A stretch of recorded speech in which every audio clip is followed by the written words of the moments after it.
kan moom auto TH 9706F. man la bu wér. dégg naa c'est mal garé ah amul déplacement. C'est bon ñu jox kàddu gi monsieur Oumar Gueye mu wax ci tuuru les travailleurs de Radisson Diamniadio. Bonjour à tous, chers journalistes. Merci, honorable député, de nous avoir invités sur cette conférence de presse. Donc, on va aller directement au vif du sujet. Comme vous le savez tous, le problème de Radisson Diamniadio. Je pense que vous tous, vous les journalistes, on a eu à tenir des conférences avec vous. Donc, et vous le savez, depuis plus de 40 jours, on est sur ce combat-là. Avec la direction, on a informé toutes nos autorités compétentes. On a tenu des réunions avec les ministres concernés, que ce soit le ministre Amadou Ba, ministre du Tourisme, et Olivier Bocal, le ministre du Travail. On a tenu des réunions, mais jusqu'à présent, on n'a pas trouvé de solution. Au contraire, c'est eux-mêmes qui nous demandent quelle est la solution qu'on doit trouver. Et je pense que quand vous êtes État, c'est vous qui êtes censé apporter des solutions. Mais ce n'est pas à nous de leur donner des solutions. On a tenu maintes fois des réunions, que ce soit au niveau de l'inspection, que ce soit au niveau de tous les ministères. Depuis 40 jours, on nous a laissés sur notre faim. Pas de salaire. Au moment où même je vous parle sur ce problème, on a 2 de nos collègues qui étaient enceintes qui ont avorté, pour qu'on alerte l'opinion,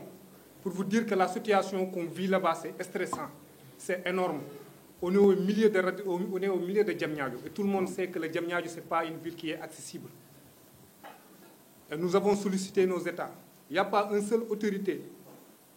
qui s'est même permis de déplacer, hormis l'honorable député qui est là, Guy Marius Sagna, et d'autres députés qui sont dans d'autres partis. Donc je veux dire qu'au niveau du gouvernement, il n'y a pas un seul représentant qui a été mandaté, qui est venu sur place pour voir comment la situation, comment vivent les employés de Radisson Diamniadio. Ils vivent avec leurs propres moyens. On nous a privé la nourriture, l'eau, l'espoir. On vit comme des bénévolats dans notre propre pays. Donc je me pose la question, on est à le 21e siècle, et ce même régime nous avait vendu que tous ces agissements que l'ancien régime avait fait, ils allaient mettre fin. Et je pense qu'on est en train de vivre le pire que le régime sortant. Donc on ne peut pas continuer comme ça. On ne peut pas aussi, en tant qu'État, vous dire à la jeunesse, non, croyez en nous, sans pour autant leur donner la motivation qui leur pousse à rester dans ce pays. Moi, je commence à comprendre pourquoi beaucoup de jeunes ils prennent les pirogues pour aller en voyage. Et je le dis ici, si l'État ne réagit pas, il continue sur ce mutisme-là, qu'il ne soit pas surpris de voir que les gens vont emprunter des charrettes pour sortir ce pays. Parce qu'on ne peut plus tenir. On ne peut pas comprendre qu'une direction de Turc, qui a un contrat de 15 ans qui le lie, alors qu'il y a des CDI qu'ils ont licenciés depuis le 26, la justice, on n'a jamais eu de procès au niveau de la justice. Jamais de procès. Et c'est des pères de famille qu'on a licenciés depuis le 26 décembre, y compris les 123 qu'ils ont introduits au niveau de l'inspection du travail. Et tout ça, ce qu'ils ont entre les forces, ce sont les Turcs, la Souma. Maintenant, si l'État privilège ces intérêts turcs au détriment de l'avenir de sa jeunesse ou de l'avenir de cet hôtel-là, qu'ils nous le disent. Parce que n'oublions pas que l'hôtel Radisson Diamniadio, ça ne nous appartient pas, ça appartient à l'État du Sénégal. Ça appartient à l'État du Sénégal. Donc, tout le monde doit être concerné. Donc, on s'est battu, on est en train de conserver ce bisou. Au moment même que je vous parle, le bâtiment il est entré dans une situation chaotique. Tout ça parce qu'il n'y a pas de suivi. Les Turcs, ils sont dans leur hôtel au courtier, faire ce qu'ils veulent et tenir en prison tous ces 126 personnes dont je viens de rémunérer. Donc, il est temps que l'État réagisse. Il est temps que l'État réagisse. On a fait tout ce qu'on a fait. On les a fourni toutes les informations depuis le début du problème. Ils sont au courant de tout. Et nous déplorons, avant de terminer, il y a une chose aussi que je voulais aussi, que nous déplorons au nom de toute la nation. Je pense qu'il y avait même un forum qui était passé. Le forum s'était passé à un pas de l'hôtel. Ni le président, ni le ministre n'a fait un raccourci pour essayer de s'acquérir de la situation de ces employés. Et ça, c'était des gestes ignobles qu'on ne peut pas accepter dans un État que des personnes sont battues pour leur mettre ici dans le régime. Merci beaucoup. Merci beaucoup, Voilà. Ah, okay. Merci beaucoup. donc ñu jox kàddu gi Omar mu tënk ko ci enveloppe. asalaamaaleykum mbokku journalistes yi di nuyu naataangoo yu fi toog yëpp donc man maa ngi tudd Omar Dia je suis le président des délégués du personnel hôtel Radisson Diamniadio comme ni ko sama collègue bi waxee léegi ci ay propos en français donc man maay ñëw en wolof. parce que situation bi nga xamante ni moo am hôtel Radisson Diamniadio je crois que sénégalais yëpp ils sont au courant de la situation parce que xam nañ tey que ni.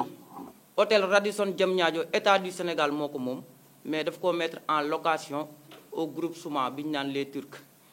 groupe Souma boobu ñëw moom beneen hôtel bi nekk à côté muy hôtel Courtillard loolu je pense que Sénégal yépp xam nañ ko mais li tax duma ci sori ci situation boobu mooy damay ñëw lu gën a pire loolu mooy li nga xamante ni ay doomu réewu Sénégal ñi ngi koy dund ci seen biir réew maanaam plus de 123 employés ñi ngi tëdd ci ay karo depuis plus de 39 jours tey jii nii may wax ak yéen ñi ngi tëdd ci ay karo ñibbiwuñ seeni kër amuñu fenn fu ñu dem ñu privé leen 2 mois de salaire te ñi ngi doon liggéey te kenn defu ko lu dul ay ñoo xamante ni fële lañ jógee ci àll ba ñëw suñu biir réew di ñu teg loolu ci naqar ci coono loolu lañ ne dafa war a jeex au Sénégal parce que munoo nekk génn bitim réew dund fa esclavagiste ñëw sa biir réew di fi dundaat tamit esclavagiste mais on est dans quel pays nous Sénégal pour man régime bii fi toog tey muy Pastef ñëpp on s'est battu pour ñu jox leen nguur gi parce que yaakaar lañ amoon ak yaakaar ne peut-être ñoom bu ñu ñëwee changement dina am ci régime précédent yii fi doon am muy ci bundu xatal yi nga xam ne ñu ngi koy jaay doole sénégalais yi maam suñu moomeel bi nga xamante ni nit ñi ñu ngi koy jël di ko jëriñoo te doomu sénégalais yi nekk fi tey loolu moo taxoon ñu poussé leen à ce que ñu ñëw fi mais tey dafa mel ni dañoo commencé di dund le pire ci li ñu daan dund ci les régimes précédents donc ñi ngi alerter l'État du Sénégal à ce que problème bi nga xamante ni ça a duré plus de 39 jours dañ ne il faut que ça cesse lii dafa war a jeex dafa war a doy parce que bu fekkoon dañoo dem extérieur di ko fa dund laa mën nañ wax mais suñu biir réew ñu ñuy toroxalee nii État du Sénégal il faut qu'il réagisse parce que le ministre Amadou Ba ministre du tourisme bi mu ñu convoqué ci bureau bi ñu demee li mu ñu wax mooy la direction a proposé une enveloppe de 130 millions mais c'est quoi 130 millions mais c'est mine de rien c'est juste un revenu de 3 ou 4 jours de l'hôtel il faut que nit ñi ñu respecter seen àq ak seen yelleef c'est-à-dire ñu respecter le code du travail sénégalais mais munoo ñëw dëkku jàmbur bëgg fee investir bëgg a jàppee ñi lay liggéeyal ay jaam loolu lañ ne dafay war a jeex duñ ko nangu. ministre du travail nag Olivier Boucal moom aussi convoqué nañu non seulement apporté wul solution ci suñu problème bi ñu ko wax mais ñun daf ñoo repousser la balle en disant quoi nan ngeen yaakaar ni moom lañ mën a génnee impasse bii ñu nekk. mais moom il est là pour apporter des solutions mais pas à nous parce que ñun tey ñun ñu nekk ci problème ñun ñoo soxla ku ñu indil solution mais parce que ñun ñuy indi ay solution donc nañu jël seeni matuwaay bu fekkee ne li nombal tànk yi ñu leen di jox dafa diis ci ñoom nañ ko wax ñu tekki ko jox ko ñeneen ñoo xamante mérité nañ ko ñu toog seen place. parce que mënuñoo toog nga ne direction turque bi lépp lu ñu def de A à Z teguñu ko ci yoon te yow mënoo leen en tant que gouvernement yow nga yëkkati leen teg leen ci yoon parce que nekkuñu seen réew il faut que ñoom ñu préserver suñuy ak suñuy yelleef ñu respecter les lois et règlements sénégalais ñu respecter le code du travail sénégalais c'est pas trop demandé je crois ñun fii ñu nekk depuis 39 jours je crois que ni bu fekkoon ne nekkuñu woon ci dëgg kon jëlee woon nañu fi bu yàgg kon nag Turquie yi ñoom ñoo nekkul ci dëgg na leen état du Sénégal wax lan mooy dëgg ñu tegaat leen ci yoon parce que tey employeur yu bëri xam nañ que ni nit ñi bu ñu demee contentieux le dossier va durer plus des années ba nit ñi dañuy dem ba sonn dootuñu ko mën a yeggali donc loolu lañ ne il faut que mu jeex que tribunal du travail travailleur bépp boo xam ne dañ koo dàq wala ñu licencier ko jaay ko doole dans les minutes qui suivent normalement dossier boobu war nañ koo entamer ñu régler ko dans les meilleurs délais parce que nit ki bu fekkee ci salaire am la yaakaar pour fay courant fay ndox fay jàngu ay doomam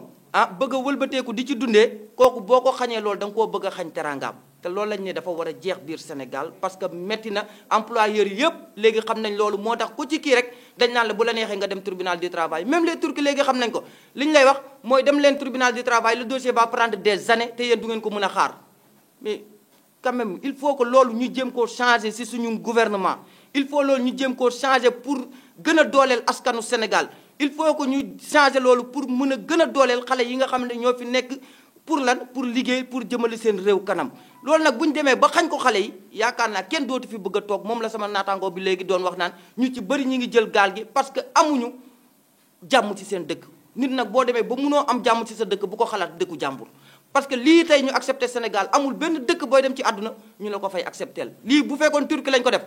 à la minute qui suit dàq nañ fa Sénégalais yi wala peut-être ñu jaay leen doole wala peut-être ñu def leen loo xamante ni peut-être Sénégalais yi sax dootuñu leen gisati kon il faut que nag buñ ko nangu suñu réew luñ dul nangu ñu def ko réewu jàmbur buñ nangu suñu réew kenn ko fay def loolu laa amoon loo xamante ni bëggoon naa ko leeral di leen wax ne situation Radisson Diamniadio c'est plus compliqué parce que ay pères de famille ay mères de famille ñoom ñooy tëdd ci ay carreaux depuis plus de 39 jours seeni doom inscrire uñu leen privé nañu 2 mois de salaire ba pare direction bi nee na dafay licencier tout le monde décision bi ñuy xaar nag c'est décision qui doit venir de l'inspection du travail de Rufisque ki ko jiite muy madame Bass madame Rosalie Bass ñu ngi koy alerter nag moom ne ko lépp loo xam ne mi ngi koy def na ko teg ci dëgg parce que bu ko tegul ci dëgg ñun dinañ ko jaay suñu bakkan ndax bañuñu ci dara moom ñi ko jiite muy le ministre du travail na xam ne ñoom bu ñu deful liggéey bi ñu war a def ñun en tant que sénégalais on va se battre jusqu'au bout parce que suñu bakkan lañ ciy teg ñoom luñ ci bañul ñun bañuñu ko ci loolu laa amoon lu ma ciy tënk di leen jaajëfal wasalaam